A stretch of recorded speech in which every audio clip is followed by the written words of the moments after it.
First at 4, there's a mystery surrounding the discovery of a woman's body downriver. We'll tell you where that investigation stands right now. Troy police have a warning about a devious scam targeting grandparents. One woman lost a lot of money, and we share a simple step that could protect your family from getting ripped off. Kim. January is typically a big month for gyms and new memberships. I spoke with several gym owners about what this year looks like while COVID is still a problem. And even though it is January, get a good long look at any of those snowflakes out there today because it may be the last you see of them for at least 10 days. We'll look at a dry forecast into the weekend right now, first at 4.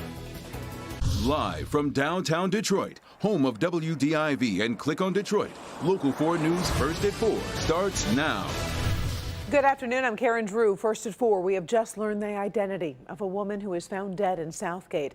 Her body was discovered in a field behind the La Colonnade Apartments on Northline Road near Ford Line Street. Police suspected it was a woman reported missing on New Year's Day, and they just told us the victim is Amanda Marie Hilton. The search for Hilton brought them to the area. One man is in custody as police are carefully building a case. There's a lot of work. Our officers, our detectives have put a lot of time into this over the last several days. So there's a lot for them to process here. So I would think that it would be safe to say by tomorrow the prosecutor's office should have the warrant, if not later today. Now, we are still getting some new information on the case right now. We'll have an update for you as we learn more when you join us this evening at 5.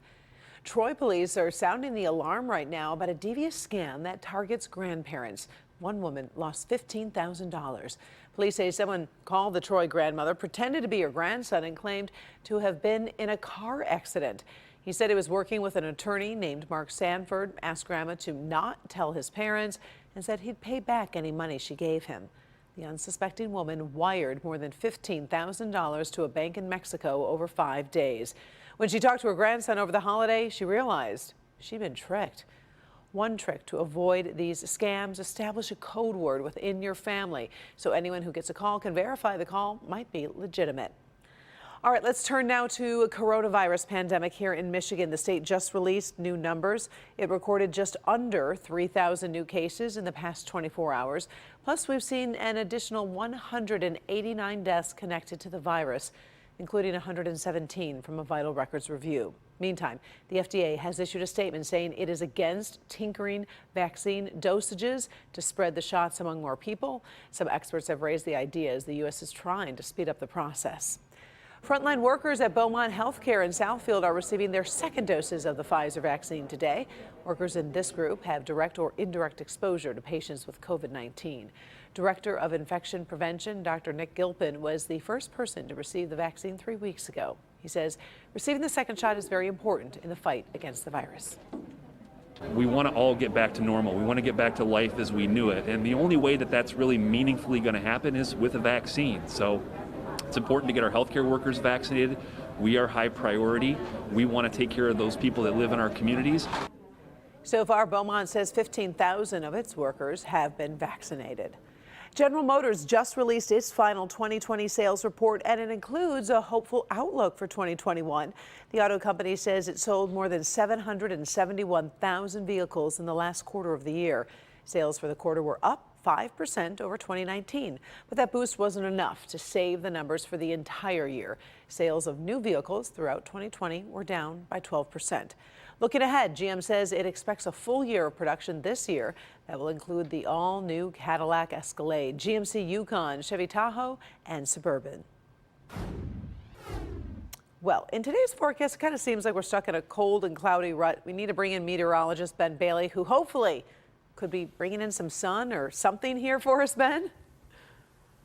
We're trying to drag it in, kicking and screaming, Karen, but it does look like the later we get in the forecast gets brighter. Just not going to help us out a whole lot today. Let's go to Storm Tracker 4. There are some snow showers out there.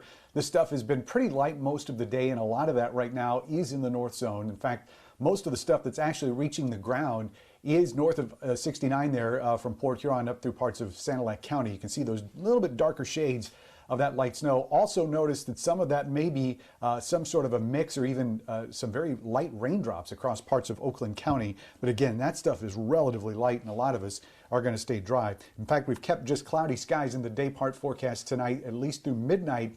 Wouldn't be surprised to see a few flakes, especially in the north zone, but generally these are going to be wrapping up. Temperatures are going to be in the 30s, right around the freezing mark for most of the evening, but you can see the impacts from the next several days. Not a lot happening. We will check on that sunshine and see if we can get some warmth to go with it in just a few minutes. Karen? All right, sounds good. Thank you, Ben. Well, if you thought the 2020 election was over, think again. Thanks to a rare influence of events, not one but two Senate races in Georgia are being decided today. Final results might take a while, but voters are casting their ballots right now. So for the latest, let's get to Kimberly Gill. She's in the newsroom, and this race has some major implications for the entire country, Kim. It absolutely does, Karen, and good afternoon to you. These two runoff races will determine the balance of power in the United States Senate. Democrats need to win both seats to get a 50-50 split, and that would allow Vice President-elect Kamala Harris to break any ties during battles over legislation or judicial appointments. So at this hour, election observers say there have not been any major problems at the polls. Turnout appears to be light, but that's probably because more than 3 million ballots were cast before Election Day, which represents more than 60% of the total votes cast on November 3rd. The runoffs feature Republican incumbent Senator Kelly Loeffler against the Reverend Raphael Warnock and Republican David Perdue against Democrat Jon Ossoff. President Trump campaigned for the Republicans last night. His phone call to Georgia's Secretary of State urging him to reverse the presidential results still is reverberating in Georgia, drawing criticism from at least one of the candidates. Listen. It may be illegal. It's certainly improper and disgraceful. It's a direct attack on Georgia voters. It's a direct attack on the democratic process. And y'all, we're in the middle of a crisis where we're losing thousands of Americans per day to COVID-19. Hospital systems and nursing homes buckling under the weight of this outbreak. Millions of people facing eviction or foreclosure. You would not have known that based upon his remarks last night. The radical Democrats are trying to capture Georgia's Senate seats so they can wield unchecked, unrestrained, absolute power over every aspect of your lives. So it'll be interesting to see how this all plays out. You can follow the results in Georgia all night long on our website, clickondetroit.com. It'll be right there on the homepage, and we'll have it on the politics page as well. We'll have more from Georgia coming up on the news tonight at 5. Karen, until then, we'll send it back to you. All right, we appreciate it. Thank you, Kim. Well, we do know that gyms and health clubs have been really struggling during the pandemic, but some owners say the next few months could be better. The new year is usually when plenty of new customers come running to keep their New Year's resolutions. Local 4's Kim DeGiulio has been tracking the challenges facing gym owners and tells us they're seeing some improvements in 2021. New year, new you. That's the motto, right? And while people usually flock to gyms in January, that may not be the case this year. However, gyms say that memberships are up for 2021. COVID restrictions have been tough on gym owners like JB Braxton. I was closed for 6 months.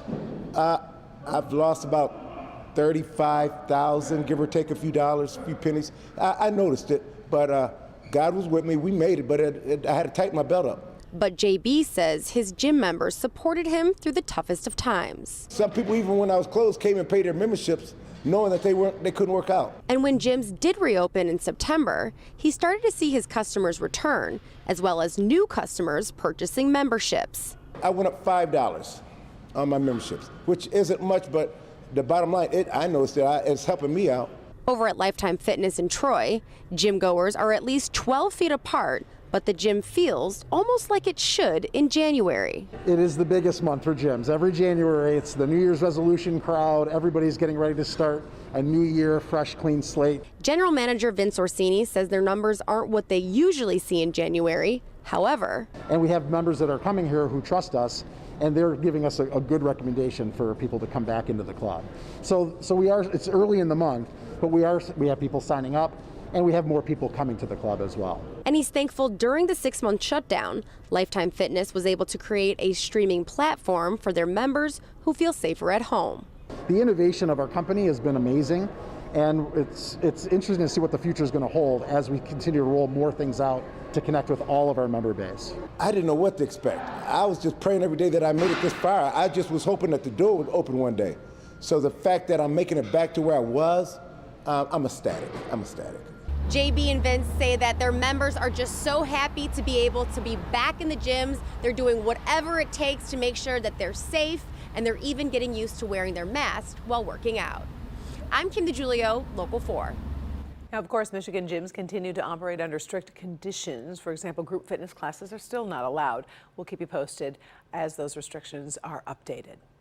Still ahead, here first at 4, it could be the strangest celebrity death announcement we've ever seen. We're tracking a very sad story surrounding former Charlie's Angel, Tanya Roberts. Also, a death sentence in China. The criminal case against this former company boss includes bribery and the kind of twist you might see in a soap opera. And destruction comes very quickly to this town. We'll explain as we bring you news from around the world. Next.